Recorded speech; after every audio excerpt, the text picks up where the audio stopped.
I'm going to give you my recommendations on how to load out your Banu Defender, and we're starting right now. Systems activating. Systems on. Welcome to a Star Citizen's Loadout Guide. What's up, citizens? This is SubliminaL here, and in this guide, I will discuss my recommendations for both weapons and components for your Banu Defender. Alien Week is here, and with it brings a sale of some pretty rare alien ships. Really quick, this is a pretty good deal. It comes with a Caterpillar and a Banu Defender as a loaner. If I was a cat owner, I would seriously maybe upgrade to this. The Banu Defender has been a highly requested ship, and I'm excited to cover my combat loadout for it today. The Defender comes stock with a pretty decent loadout. However, there are some components that desperately need to be replaced, and I'm here to give you my recommendations. My full review of the Defender is coming soon. When it is, you can find it in the info card above. Special thanks for all of the support from patrons and channel members. It takes a while to make one of these, and your support is appreciated.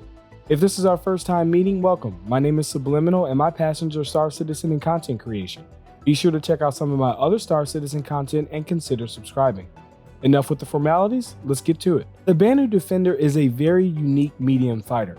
The primary focus of this loadout is to, well, fuck shit up. These recommendations are just that, my recommendations, and are not the best for every situation. If you agree or disagree, let me know in the comments, or share your loadout in the comments below. A stealth loadout with the Banu Defender will not get me into striking range, so I will be ignoring it completely. This buyer's guide is brought to you by my Locations of Standing collection over on Display. Any purchase made supports the channel, and for every purchase, Display will plant a tree in places that need it the most. Click the link in the description. Let's start with the power plant. It's the most important component of the ship. After all, without it, your ship won't even start. The standard power plants on the Defender are the Size 1 Grade 2 civilian class ion burst, with over 2300 max power draw per second and a nearly 14-second draw request time. These suffer from a low maximum power draw and a low draw request time. I recommend swapping them out for JS300s. One JS300 is Grade 1, military class, has almost 3700 max power generation per second and a 10-second draw request time.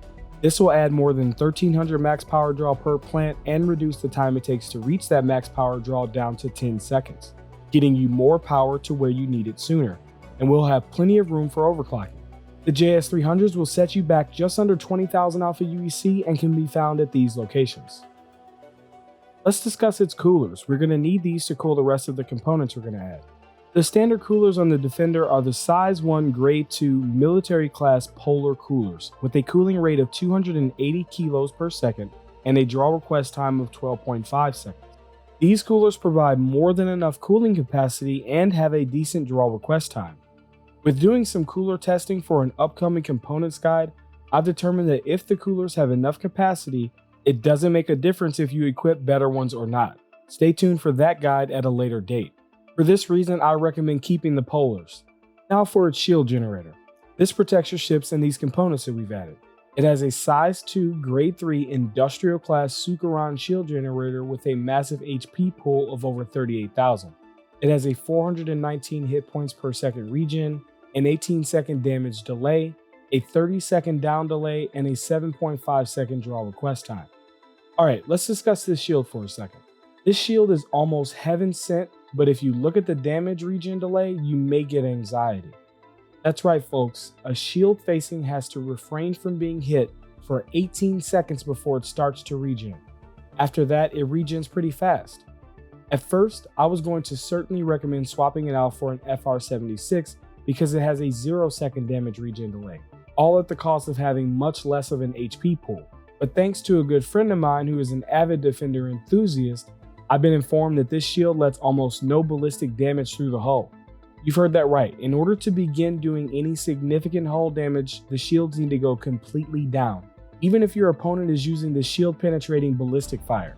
This is a massive underrated feature of this shield that is not even shown on sites like Urkel. Do me a favor and tweet at Urkel on Twitter and tell him to show us ballistic penetration, and y'all roll and pitch while he's at it. Tell him I sent you. After finding this out, this is my conclusion. Just use whatever you think is better for your situation. If you're fighting against large ships, having a long regen delay may not be that big of a deal. Just flee when you need to. Or if you're fighting against more agile ships, you may want to use the trusty FR76. The FR-76 will set you back just over 38,000 Alpha UEC and can be found at these locations. And lastly, the Quantum Drive that will help you get to the stores to sell these components faster.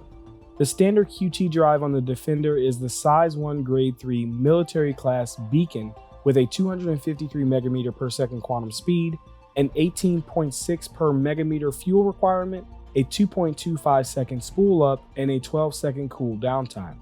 If you didn't know this, the Banu Defender is designed to travel alongside the Banu Merchantman, so it has an extremely large quantum fuel tank. So I'm just going to go balls to the wall and add the fastest Size 1 QT drive, the VK00. It is Grade 1, military class, has a 283 megameter per second quantum speed, a 22 per megameter fuel requirement, a 1.75 second spool up, and a 13-second cool down time. This is fast and still has enough range to make the trip from Port Al Azhar to Microtech and back without needing to refuel.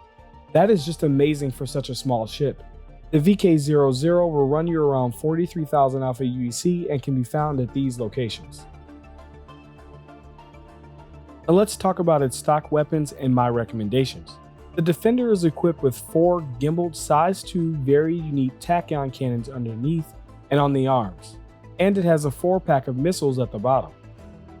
Each of its Size 3 hardpoints has a gimbaled Size 2 Singe 2 tachyon cannon. One Singe does 262 alpha damage times 52 RPM for a total of 227 DPS and a 2,500 meter range. I absolutely love these guns when they're not bugged. Here's some footage of me fighting against a very easy opponent, a buck piloted by an NPC. Its shields have been completely down on all sides for some time, and as you can see, I'm just blasting away and it's not blowing up.